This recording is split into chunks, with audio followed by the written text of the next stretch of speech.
ਉੱਚੀਆਂ ਲੰਮੀਆਂ ਟਾਲੀਆਂ ਬੇਲੀਆਂ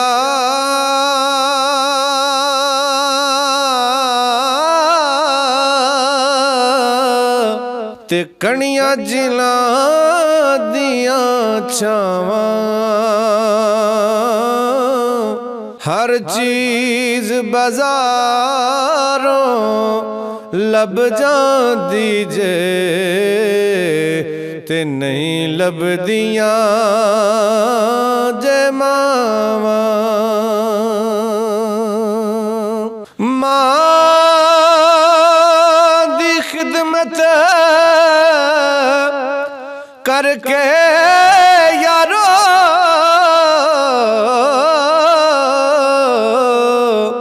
ते हो गए वली हजारां।